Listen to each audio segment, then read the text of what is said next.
Hey there, Fourth Trimester listeners. Our program today is proudly sponsored by Family Album, your secure haven for sharing baby photos and videos. Head over to the App Store today, search Family Album, one word, download the app, and start creating a legacy of love, one photo at a time.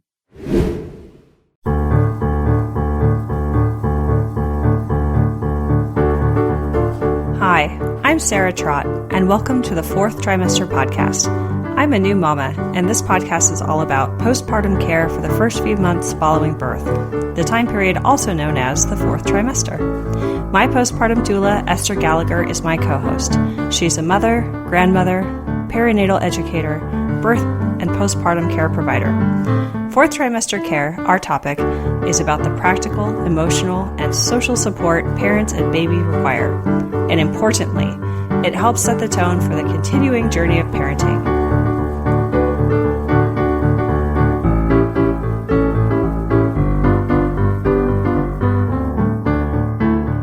Hi, welcome back to the Fourth Trimester. I'm Sarah Trott, and I'm here with Esther Gallagher and our guest, Angelique Millette. We have a previous podcast recorded with Angelique, Sleep Part 1. This will be Sleep Part 2, so we encourage you to listen to Part 1 first. However, there's so much to cover with the topic of sleep that we decided to continue our conversation. Angelique has a PhD, and she's dedicated her life to exploring healthy sleep for families. And she's a mama, and we're so honored to have you back as a guest again, Angelique. Oh, I'm delighted to be back. Thanks so much for having me.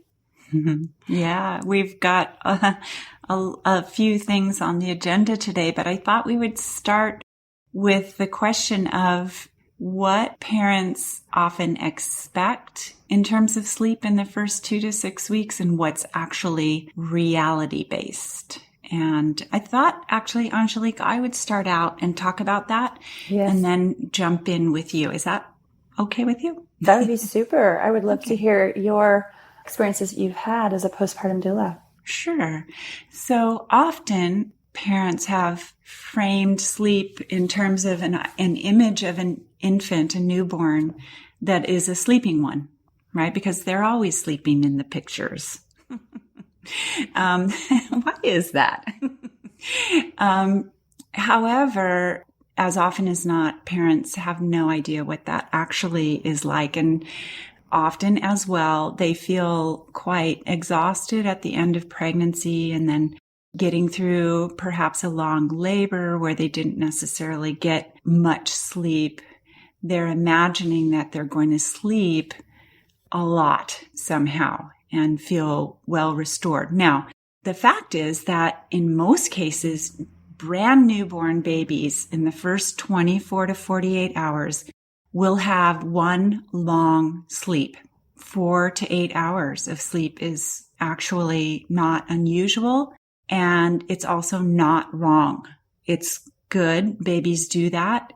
They have usually plenty of brown fat. They're going to be able to survive without eating constantly. And when they do eat, they're getting colostrum, which is quite rich, inoculates their digestive tract. And while it probably has nothing to do with whether they sleep or not, it is sustaining, and it is all they get and all they need in the first 48 hours.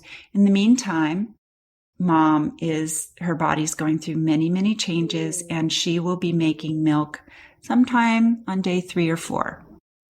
So all of this is very natural for babies to come out and sleep. However, what most people experience in the first 24 to 48 hours, especially if they've given birth in the hospital setting, is that their sleep is disrupted. If they were going to sleep with their baby, their sleep is being disrupted by every hour or more checkups from nurses and or doctors.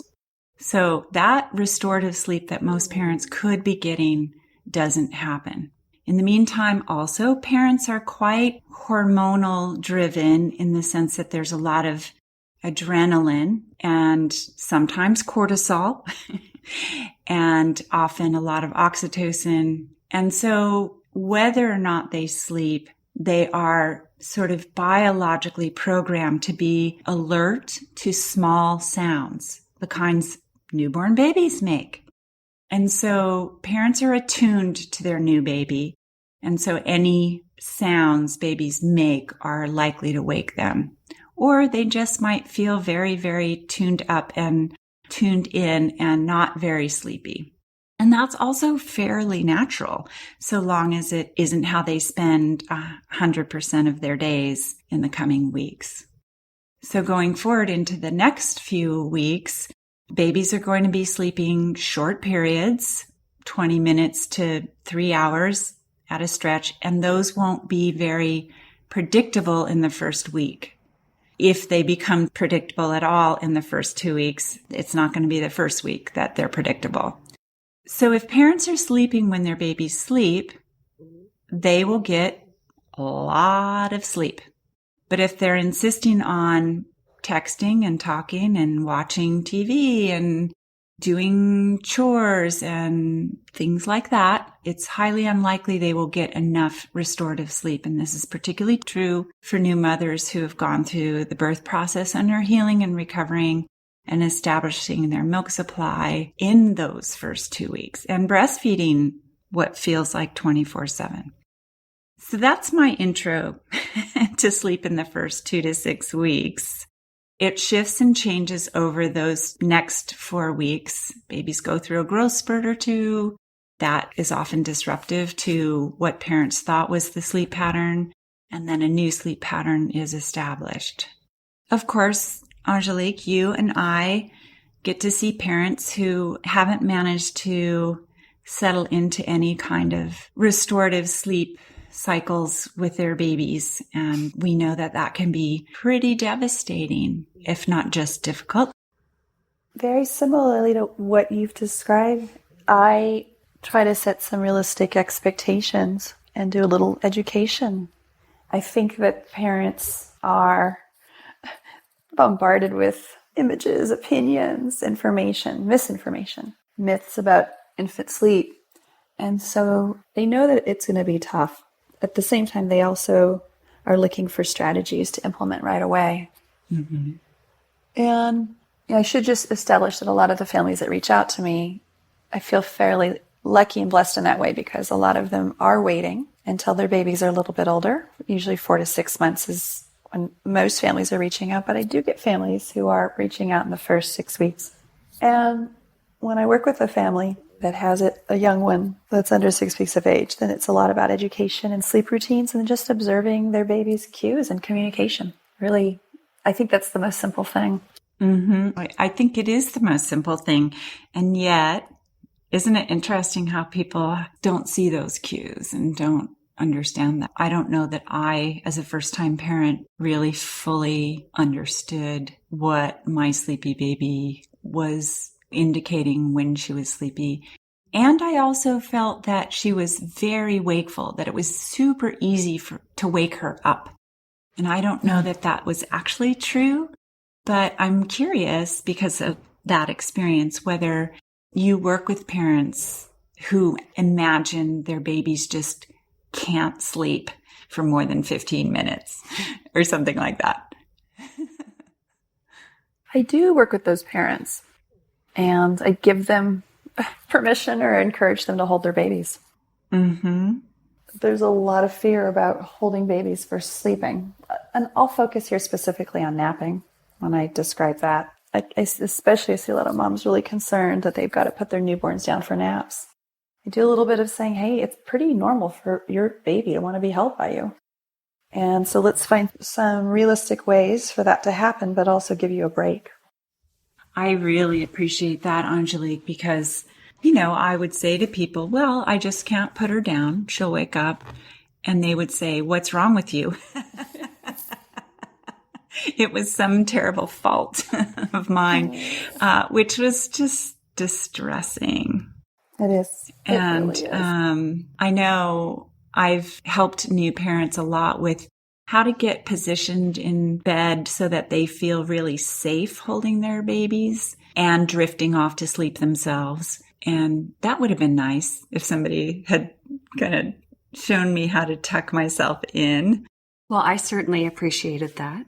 I have to say, I don't know the difference. And I think that I had a lot of questions that you were able to answer, but had someone not been there to answer my questions, I would have felt a ton of trepidation around holding my baby while she's sleeping or I'm sleeping because of the messaging that I think is popular around, it's the danger of holding your baby while sleeping. But I couldn't have imagined anything more natural than my infant baby who's hungry and tired, nursing and falling asleep in my arms. Right. That's what they do. Yeah. It's what we'd all do. Yes. If we were given the opportunity. Yeah, I know I would. No one's offering. I had an expectation before my baby was born that maybe I would be tired all the time because she would be awake all the time. She actually slept more than I thought she would, which was a nice surprise, I think. Not to set any listeners up to believe that their baby's going to sleep all night right off the bat, but because I was trained to sleep when my baby slept during the day as well as at night, I felt fairly rested. I felt like a zombie, but I also felt fairly rested. Yeah, and I think that feeling, you called it feeling like a zombie. I think normalizing that feeling a little bit for new moms is important. That if you felt like your old normal self, what would you do, Sarah? You'd go run a marathon. Well, your baby needs to eat a little more often than that. So, if you're up and ready to go in the first 6 weeks, your baby won't get fed. Honestly. And so I try to let parents know, no, you're feeling slowed down because nature knows better than you right now. And you need to be going at baby speed, not adult single people speed. I remember the feeling that oxytocin was, it just grounded me. Yeah. I didn't want to move. I just wanted to just hold my daughter and just stare at her and just, it's such a slow feeling. And I was blessed to be able to nurse her for quite some time. I remember the feeling of the oxytocin each time I nursed her, even as I got back into working and doing chores and all the things that kept me busy, but it slowed me down. That oxytocin, as soon as I latched her on, even as she got to be close to 1, I could feel it like, wow, it just totally slows me down. Mm-hmm. Yeah, it's true. It's a wonderful feeling, and I look forward to it and enjoy it. Yes. Yes. So you were saying, Angelique, you have a handful of parents who do come to you within the first 6 weeks. What kind of questions are they asking? Well, I feel, like I said, I feel very lucky that they're not asking to sleep train their babies. Mm-hmm. And they are asking, well, when is it appropriate? We've heard it's appropriate as the baby gets older.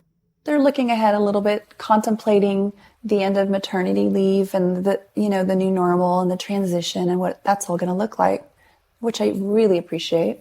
So what I do a little bit of is explaining sleep routines. And, this is one of those kind of a teachable moment where simply describing the arc of a baby's behavior from when they wake up from a nap into waking, feeding, observing, being stimulated and taking in their environment, and then helping a parent recognize their baby's sleep cues as the arc starts to complete and they fall back into a moment of what we call the sleep window, and their body releases the sleepy time hormones and they're ready to sleep.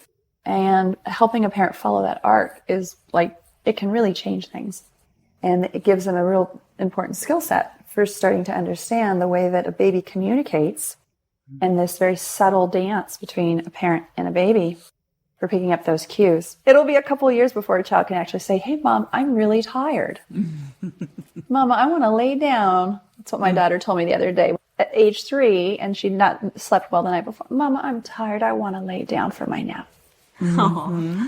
But boy, it takes years to get to that point. So very early, those very, very early little signals and cues. It's like the very beginning of that communication that occurs with the baby showing the sleep signs and a parent observing. So we try to do a little bit of education around that. There's a natural window that occurs somewhere around 90 minutes of awake time for a newborn. That means from the end of their last sleep cycle until the beginning of the next sleep cycle, that 90 minutes is about the time they can be awake. 90 minutes is about the time that they start to present these sorts of sleep cues, but it could be as short as an hour. It could be as long as 2 hours.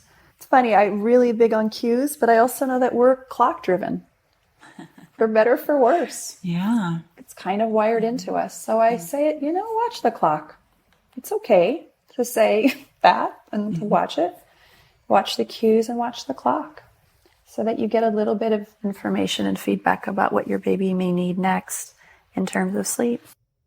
Well, and it can be reinforcing, right? Like, okay, it turns out that my baby's sort of a 45-minute to an hour kid, or an hour and 45-minute kid. And maybe it's 45 minutes late in the day and longer early in the day. Now that I've done this for a few days, I kind of have a sense, okay, here are the longer stretches, here are the shorter stretches. And if I am thinking that there's something I'd like to do between breastfeeds and sleep time with the baby, then this is my window. Right. The baby's awake during this window. And it could just be take that shower that you haven't taken. But it's just can be helpful to parents to kind of get in touch with that, or visit with friends, right? Like they can send messages like, I have this window. It's boundaried. I'd love to have a phone chat with you, but it's only going to work if. I think it's interesting that you mentioned that we're clock driven. I've heard people talk about a 3-hour cycle. Mm-hmm. What is that? Well, the 3-hour cycle includes the awake time, feed time, and sleep time. And that's when we talk about the 3-hour cycle, we are taking into consideration that a baby would feed every 3 hours. And I would say that for newborns, that's likely not always going to be the case. There's a lot more variability. There's cluster feeds. There's a wide range of variability. I would say that we certainly, though, start to see more of a 3-hour cycle in a lot of babies by the time they get to 3 to 6 months, which coincidentally is timed around the organization of circadian rhythms. And that, I think we talked about this a little bit before, but that we stop seeing nighttime bowel movements and we start to see a lengthening of the first sleep cycle of the night. And one of the things I will say to parents is get your newborn outside. It's exposure to sunlight that organizes circadian rhythms. And has all kinds of benefits. For the parents as well. For the parents, and Well, and I even start, Angelique, with those newborns and say to parents, babies are going to sleep anyway. It's okay to open the curtains during the day. That's right. It's not going to impede their sleep cycles, but it is going to help them acclimate. So the circadian rhythm of waking up when the sun rises, I would love to talk more about that. Is it reasonable to expect a baby to sleep in as a concept? Newborns do, right? They like to sleep between 6 and 10 really deeply, I find. There's a cluster feed in the early hours, and then they go back down. And for some babies, that's the long, deep sleep of the day. Yeah. Just as the rest of the world gets really busy, I think mammal babies are really smart. They kind of like hunker down and stay out of the way. Right. Between 2 and 6 weeks, that starts to be a little more obvious to parents, right? That, babies just are quiet in the morning. And often what's challenging on my end of the work is saying, yes, you're still recovering, bounding out of bed at 7 to take your shower and do all your stuff because the baby's sleeping means you may find it almost intolerable the rest of the day. Mm-hmm. That's so true. I remember the 12-hour rule. That's what when I was a midwife back 23 years ago. And then I took that into my doula work. But it really is true that asking a mom to stay in bed for 12 hours. If her baby goes to bed at 8, she's in bed at 8 and stays in bed until 8 the next morning. Yeah. Even if she cycles through periods of being awake to feed her baby, that she's had 12 hours of resting her body. And you think that holds true? Definitely. Yeah, I think there are those babies in the first few weeks that you may be up with actually on your feet for an hour or so at night because they're fussy. And that's why you don't preclude napping during the day. Mm-hmm. And what I find is, moms are often very much awake during the night for feeds in the first 2 weeks. They haven't quite figured out how to be comfortable enough, how to quiet themselves enough. Again, I think there might be something very biological about that you're getting to know your baby during those breastfeeds. So you're supposed to be a little bit on the more wakeful side. So I wouldn't be telling a mom 12 hours at night, no hours during the day. I wouldn't want to imply that you're not napping during the day. Mm-hmm. Yeah. But I also say, it's okay if you're in bed more rather than less. That would be good. There's plenty of time to be on your feet. You have to get up to go to the bathroom. So, it's okay to rest. Yeah, it is. It is okay to rest. Your body needs it. And, those newborns, we don't even call it nighttime sleep. It's just considered, they're just napping. Yeah. Day and night. That's how we look at those cycles until they start to differentiate and their sleep becomes more like ours at around 3 to 4 months of age. And then they have a day napping and nighttime sleep. When we look at those patterns, we actually study those cycles over 24 hours, it's just shorter, long naps that they're taking. Yeah. That's what it looks like. Is that following the pattern of what they were doing in the womb? That's right. That's exactly right. And they fall into REM sleep upon falling to sleep. And it's, again, that's why we call it napping, because it really isn't like a sleep cycle like what we're having. The anatomist in me is always really interested. I'm particularly interested in the pineal gland. And I would be, of course, I don't want anybody to actually do these anatomical studies, but when we have the kind of imaging that's easy to do and non-invasive, wouldn't it be interesting to be able to see how the pineal gland is developing in the first 6 weeks?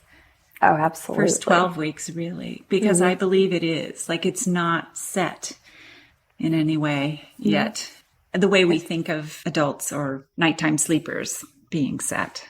That's right. Yeah. It's not set at all. It's not. I think we're learning so much about sleep. Mm-hmm. There's such interesting research coming out about sleep that we have so much more to learn about this really delicate interplay and how we are quite connected to the rhythms of the day and the night. Which are the rhythms of the planet. Yes. Yeah. And why babies are waking up at 5, 6 o'clock in the morning this time of year when the morning light is waking them, or they're having a harder time falling asleep at bedtime because it's light until 8 or 9 p.m. Well, the rest of the world would be taking the siesta in the hot part of the day. So if you were going to get any work done or play, you would get up at 5:30 and enjoy the cool hours, right? That's right. And snooze from 11 to 2 or more. And get back up when it starts to cool down again and play until you're too tired.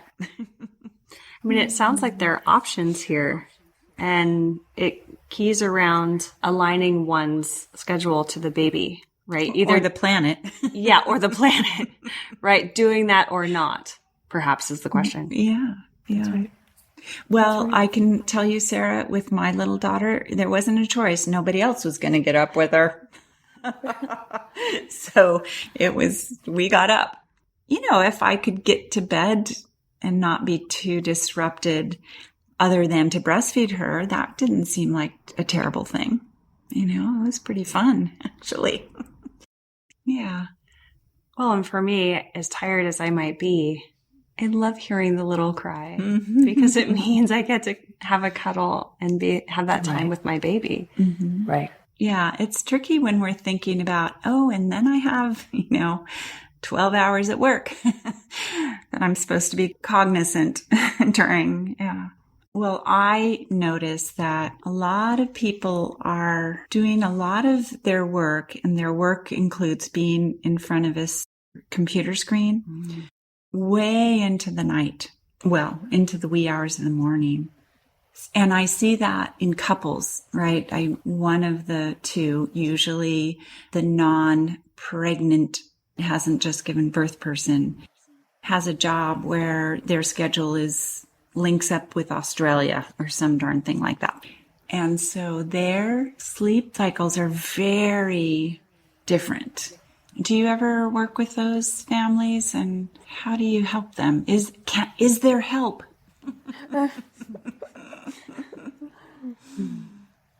I do work with those families. I work with families from all over the world, and it's become a global economy with families living in a specific geographic location, but their hours of business are in a different time zone. And I don't have a great solution. Yeah. That's really the truth of it, that it's a little bit of, families that may have shorter sleep hours at night because they're working until 2 or 3 o'clock in the morning, and then they make up for it with a nap in the middle of the day. Yeah. I'm definitely seeing a lot more of those families. Mm-hmm. Or the one that I see a lot are families that have to do a daycare drop-off in the morning. And the babies, we've got babies that are what we call larks, and babies that are owls. And so we've got early risers and then babies that could sleep later. And then you've got a baby that needs to be woken up in the morning because they've got a long commute to a daycare drop-off. Mm. So I would say that families are trying to put together schedules that work for the benefit of the family, and sometimes babies lose out in terms of their sleep needs. Yeah. And so we, without dismissing the parents', conflict with trying to get it all to work, we try to find some reasonable ways to just shift the schedule a little bit. Mm-hmm. Sometimes it means that we encourage a parent to come home from work and put the baby to sleep for bedtime, push dinner out a little bit later, because the baby's just so tired, and it's a late arrival home from work at 6 or 7 p.m. and the baby is an early riser, so they need to go down at 6 or 7. Yeah. Little adjustments like that. We do work individually with families. What we certainly don't do is tell families that all babies have to be to sleep at 7 p.m. and all babies wake at 7 a.m. And thank goodness. I mention it because I hear a lot of sleep consultants saying that. It's sort of their battle cry. It's the 7 to 7, 12 hours at night. There's no literature or science that supports that at all. Right. At all. And it's so attractive as a concept, because when I see those posts and forums in mothers groups online, someone says, "Oh, I need help. My baby's not sleeping." And someone responds and they say, "Oh, call such and such. Within 2 days it was 7 to 7. And it sounds like a miracle and a dream come true. And then lots of people respond and say, great, that's what we need. And I think that it's a huge desire, right, among new moms, because it sounds fantastic. And without knowing any better, why not believe it? Would you classify that as misinformation, maybe? Oh, it's totally misinformation. There's no science behind it at all. Yeah. And I have to say, whenever I hear anything like that, I imagine baby torture. Honestly, I do. I can't imagine that those children who previously weren't sleeping 7 to 7 and now suddenly are, that there wasn't something really insidious happening. And they're not actually sleeping 7 to 7. That's what's interesting. They just don't dare get up. They're not signaling when they are awake. But in fact, there's good research to show that, if I've talked about this before, forgive me, but there's a great study that they put video cameras in the nurseries of all these babies. And sure enough, they were all waking up at night. They just weren't signaling. Mm-hmm. So they may be waking and at 6 a.m., but they're just not signaling. They're rolling around and playing in the crib. So, the take home is that newborns and babies have all kinds of variations in their sleep needs. And in our work with families, it's about helping families identify what their baby's unique sleep needs or individual sleep needs are, and then make adjustments if we see some areas of concern. So then, just to put it out there, for a healthy, signaling, happy baby, right. When do you think they would start to not wake up in the middle of the night? Well, what we generally see, what the research bears out, is that babies somewhere around 4 to 6 months of age, are going to start to have the ability to sleep longer sleep cycles and or settle back to sleep in between sleep cycles. So the actual definition for sleeping through the night is a 6-month-old that could sleep 5 to 8 hours before they need to feed. Oh, that sounds about right. But, to try to find that in the literature, I mean, there's so many sleep books are opinion-based, and they suggest it's 12 hours at night and no feeds.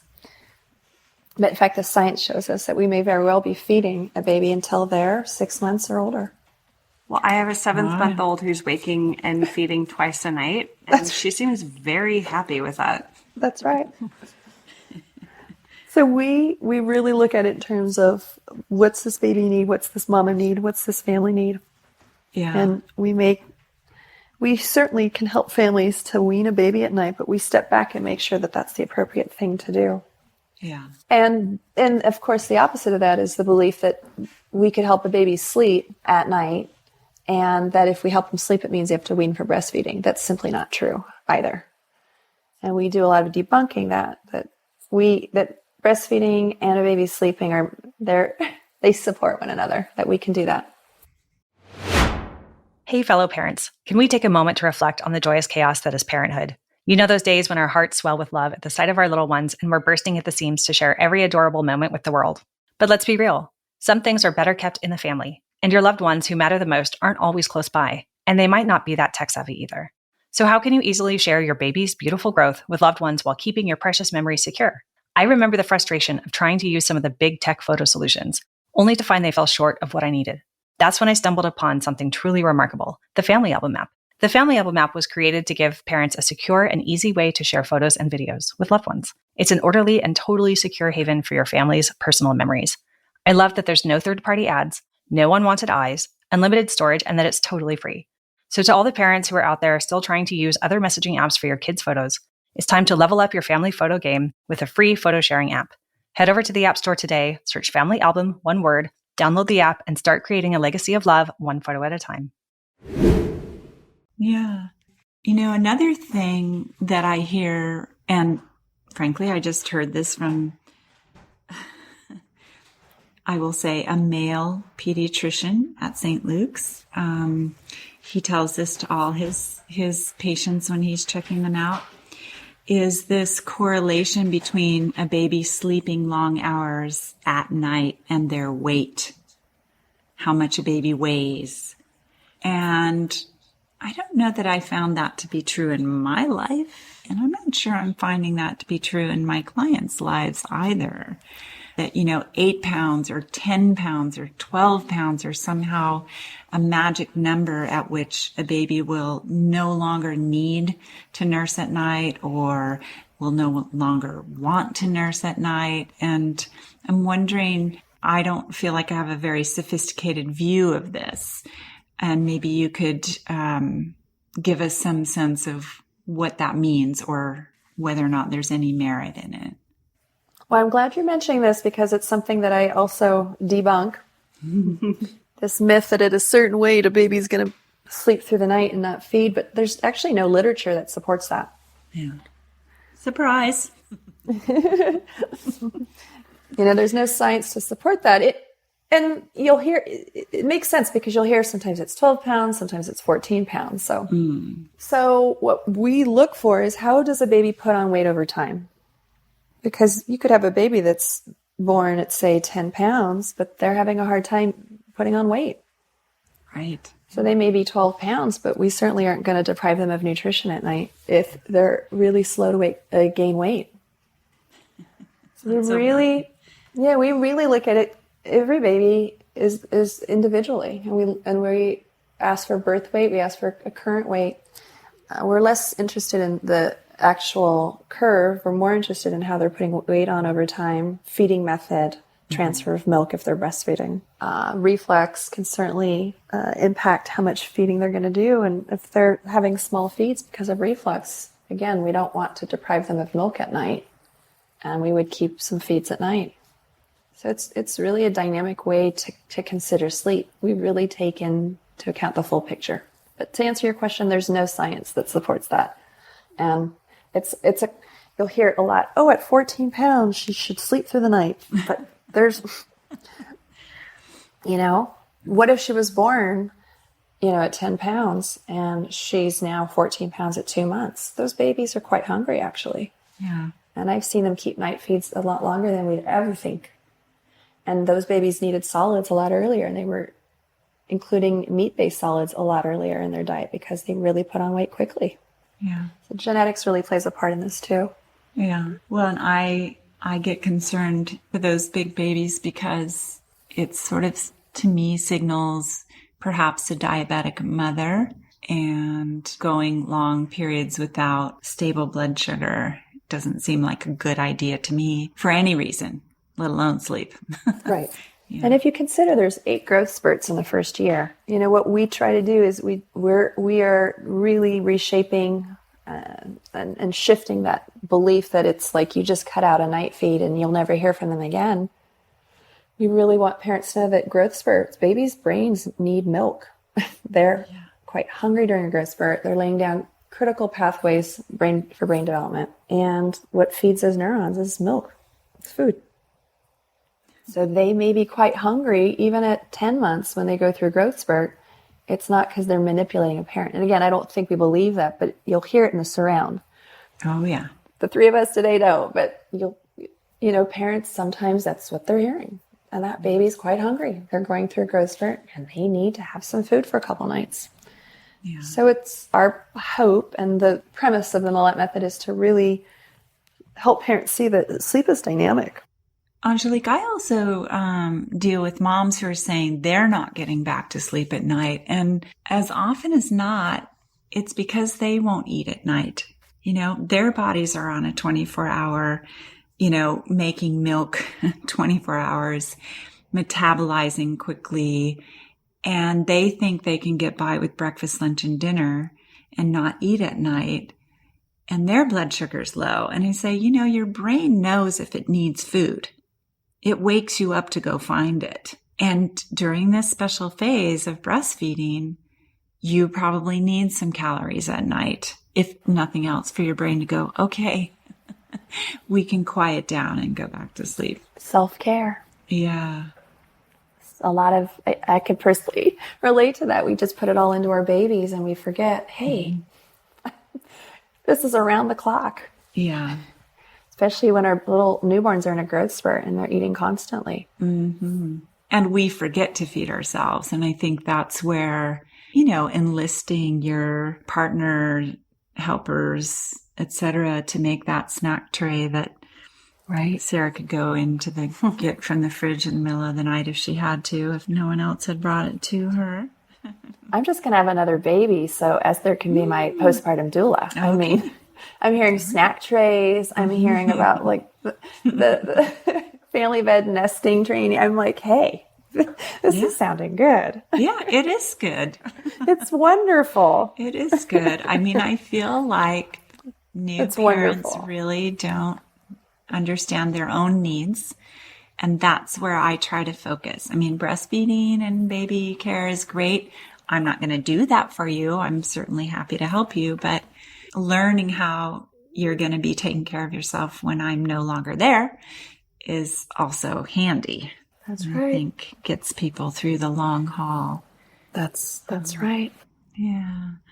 And I just want to send the message out to women who do night doula work that if you're not bringing your mamas a snack tray in the middle of the night, you could really transform your practice by a simple thing of helping them stay nourished at night.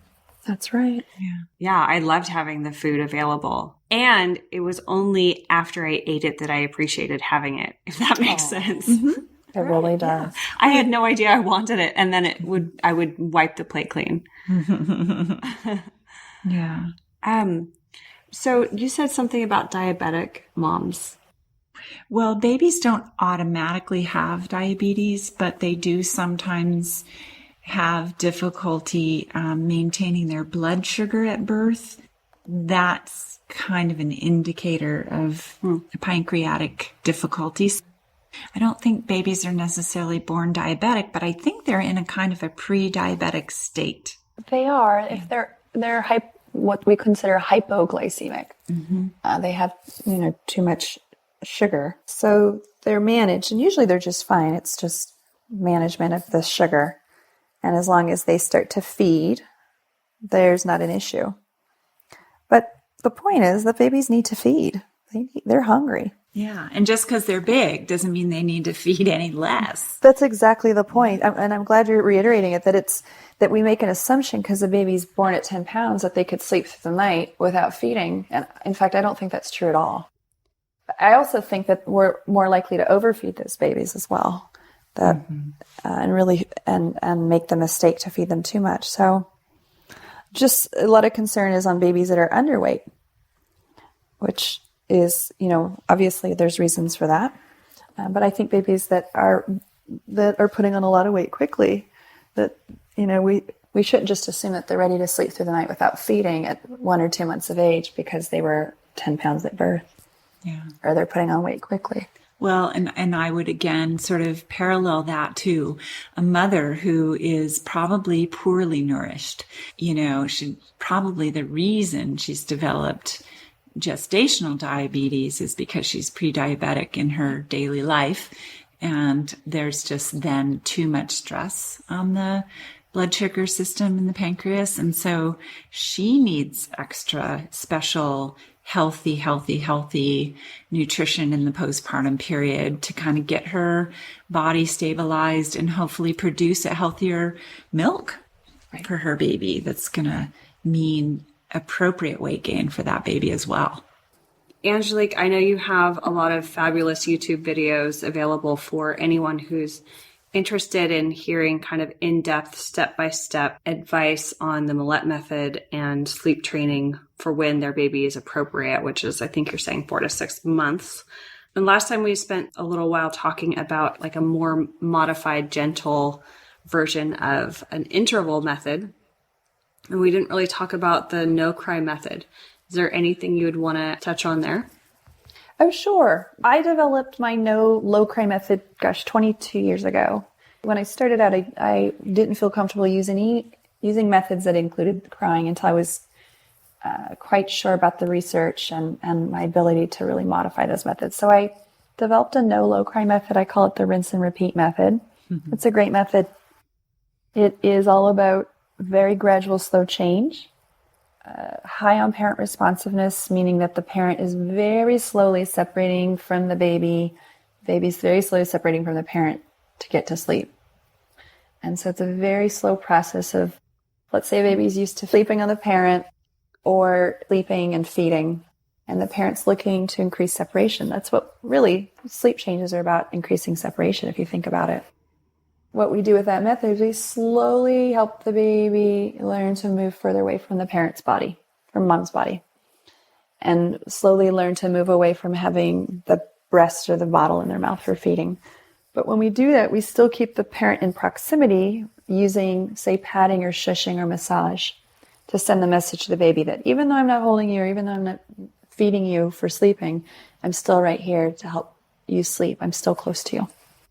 I would say that the method, it's not great for a parent that likes instant gratification. It's not great for a parent that's very sleep deprived. The method could take 2 to 6 weeks to get results. And sleep training goes very quickly. It's 3 to 7 nights of a much more quick separation between the mother and the baby, or the parents and the baby. So it's something to keep in mind. And interestingly, a handful of babies don't like the low-cry method. And we know they don't like it because they actually get really unhappy. They arch, they push off mom's body as she's doing the method. And what we found is that temperamentally, some babies really like to be in control. And when the separation is very slow from the parent, it upsets them. They actually do better if they can kind of control that separation and kind of just do it. Mm.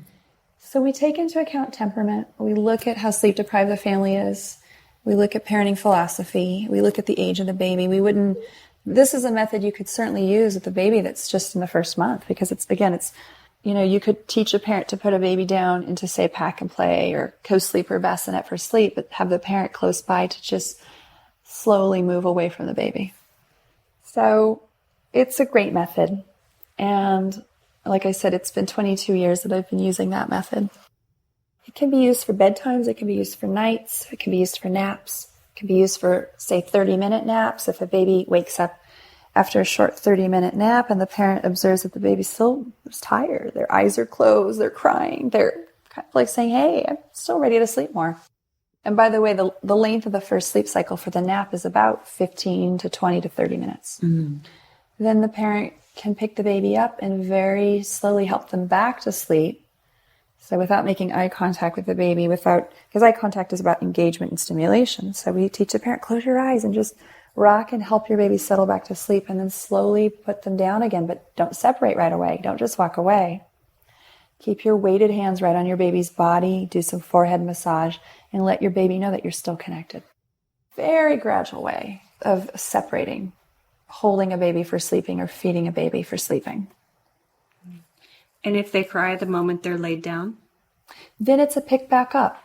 And we ask the parent to follow their intuition. If a parent is not comfortable with crying, which we understand, and we say, pick them right back up. And that's why it's called a rinse and repeat. Mm-hmm. The rinse part is the pick up and the rocking or the slow dancing, that motion to help your baby settle back into a sleepy state. And then the repeat would be the parent putting the baby back down onto a flat surface, i.e. like the crib or bassinet. So you could potentially do 20 minutes or 3 to 5 cycles of repeating, the rinsing and the repeating. Pick up and move your baby, and then repeat, put them back down, and weighted hands on them. And then we say if it hasn't worked after 3 to 5 cycles or 20 minutes, then just pick them up and then rock them to sleep, and then try again the next day. It's very gradual separation. And about 25% of the parents in my practice will use that method. I find it works really well when a parent has the support of a partner. And like I said, if the family is not too terribly sleep deprived, it's also a good fit.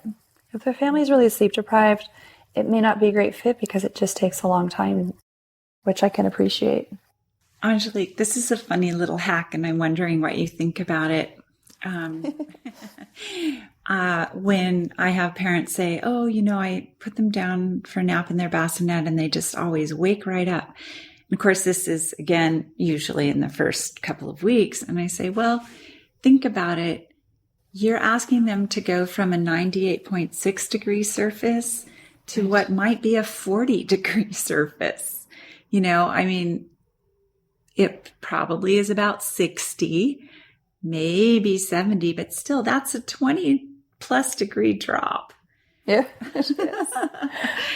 So warm up that surface. Use a hot water bottle to keep it warm while you're nursing them or whatever you're doing, and then remove that warmer and put them down on that surface and put your hand on their back for a few minutes before you walk away. And that not always, but that usually gets a good response. And again, I'm not encouraging parents not to hold their babies to sleep. This is more just like, let's make sense of this from the baby's perspective. Right. That's right. They're still not going to hear a heartbeat and breathing, and they may not love it either. They may just really not be able to make that transition quite yet, but it's something to try. Right. That's right. I think it's a great hack. What you're talking about in terms of this gradual method is just so intuitive. From a certain vantage point, perhaps, like intuitively, it makes sense, right? Mm-hmm. You don't, as adults, having been raised in a culture that may have said to our parents, that's it, they're this old, you put them in the bed, in the room, you shut the door, you walk away, and you don't look back until 8 a.m. or whatever it is. It might not be intuitive. Right? We didn't have the experience of being held on the body as we're gestating on the outside. But I think there is something intuitive if we're thinking in terms of what's the experience from a newborn's point of view, right? Or a 3-month-old for that matter. Right. They are fetuses on the outside. They are experiencing what we call extrauterine gestation. Mm-hmm. They're not ready to be detached from a heartbeat and a food supply for any length of time really yet. Yeah, so really being there physically for them does make sense. Mm-hmm. It is what they require. And if they don't have it, even if they're quiet, they're on high alert. They're baby mammals. They're very prone to predators, and they know it in there somewhere. And so they don't feel safe if they can't hear that heartbeat and feel hear that breathing and feel that warmth. Why would they? Right. That's right. And we love holding them all the time. Thank goodness, right? That's what they need. Thank goodness we love holding them. We do. We do. I liked your hack. I tried it. I got a little heating pad from Amazon that was inexpensive, and I did struggle with reaching into the crib and removing it with one hand while holding a baby in the other. So anyone who wants to try this, I encourage you to try it with a partner who knows what's going to happen, because it was tricky to balance. Yeah, to do it by yourself. Yeah. Maybe it's easier with a water bottle. I don't know. Yeah. So let's talk about naps. So I'll just do a little setup that, we've talked a little bit about how newborns, their sleep cycles, we'll call them nap cycles, basically, day and night napping. And then around 3 to 4 months, it starts to adjust into more distinct sleep cycles like us. The naps, newborns, they're really just napping. And then as they start to transition into day sleep and night sleep, for 4 to 6 month olds, we can expect something like 3 or 4 naps a day. And then 6 to 9 month olds, it'll go down to 2 naps a day. So I know we're focused on that 4th trimester. One of the things that I encourage parents to do is to see if early on they can try to put a baby down for a nap using the rinse and repeat method. So again, that really slow separation. And a good time of the day to try something like this is the first nap of the day. When babies they're much better at trying something new. Later in the day, I'd say after 2 p.m., it's much more difficult for babies. They're kind of maxed out. They've taken in a lot of information. There's been a lot of stimulation. And so they're more likely to need a lot of holding and extra help to nap. But if you try this early in the day, you might find, especially that first nap of the day or the second nap of the day, that your baby is a little bit more amenable to accepting you putting them down with weighted hands on them and staying in close contact. Typical nap lengths, especially in the first 4 months, are anywhere from 20 minutes to a couple hours. And again, that's that kind of variability that we'd expect. You may only get 1 2-hour nap, and then the rest are short 20, 30-minute naps. And that's very normal. That starts to shift as babies get to be 4 to 6 months. We start to see at least 2 long naps a day. And I should say a long nap is 45 minutes to a couple hours. So it's just a little bit of setting some expectations or just education about daytime sleep. The amount of time a newborn is awake is anywhere from, say, 45 minutes to 90 minutes. But your 4 to 6 month olds could be awake anywhere from 90 minutes to 2.5 hours. So the amount of time they can be awake starts to lengthen as they get older. And, we're here to talk about just the 4th trimester, but just to put things in perspective, between 12 to 18 months, they all go down to 1 nap a day.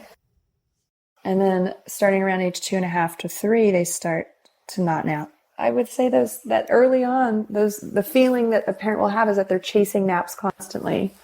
It's a real feeling. Babies need a nap, and they absolutely need a nap. That's when the brain is storing information. All that input, all that interesting, all the things that have captured their attention during the time they were awake. When they're napping, that gets stored. So think of napping as storage time for your babies. And they desperately need it. Yeah. And boy, it's interesting what they're taking in. Yeah. It's all background to us often, That's right? This stuff, right. And none of it is for them. And I think it's easy to forget that babies, are doing that. Is there any correlation between when a child toddles and then walks in terms of their development and their sleep patterns at all? I haven't seen any scientific research, but I have my own anecdotal observation, which is that it's genetically based. I love asking that question, when did your parents start to walk? To see if there's some trends. Have you noticed anything with your families that you support? No, mine's more familial too. Like I was a 9-month walker. My daughter walked at 9 months. Her son walked at 9 months, and his dad walked at 9 months. I think his dad ran at Redlands. He's a real athletic guy, and so is the grandson. And Interesting. yeah, and so, I think like you've pointed to in other places, like temperament and capacity, like what's your physicality? What's your emotionality? That's right. How does that need to be met by some downtime? Interesting, huh? Mm-hmm.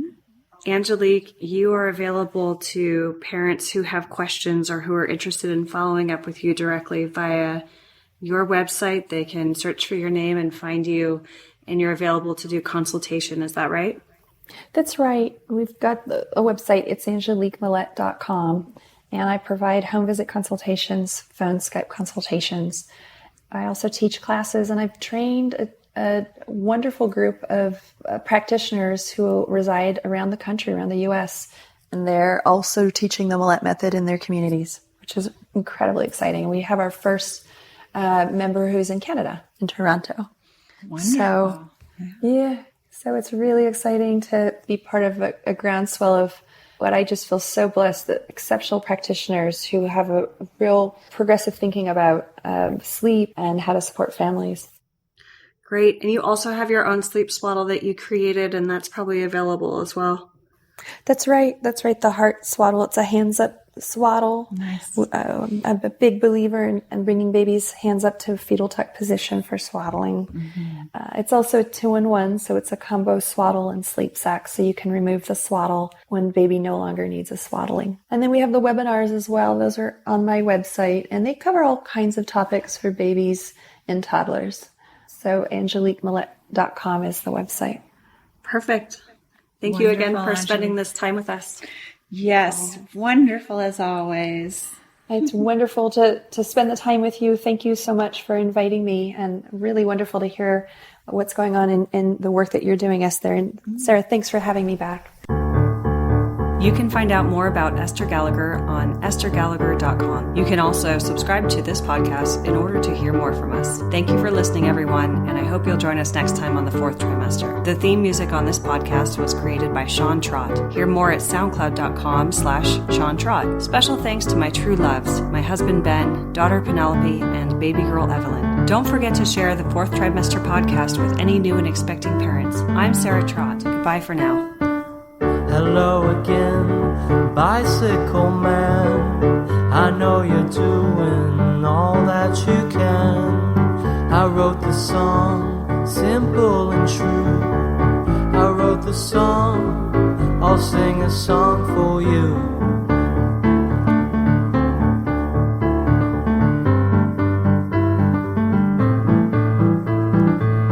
You got your wheels, you got your gears. You ride around town without any fear. You got your pedals, you got your brakes. You always wear your helmet for safety's sake.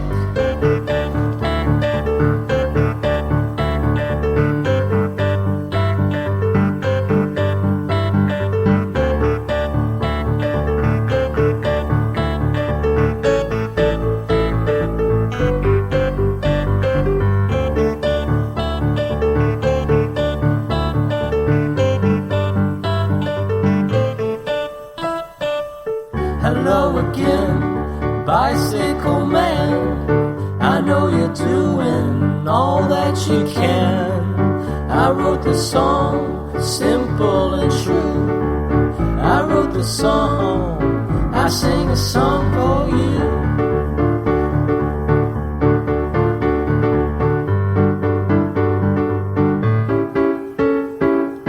Hello again, bicycle man. I know you're doing the best that you can. I wrote the song, simple and true.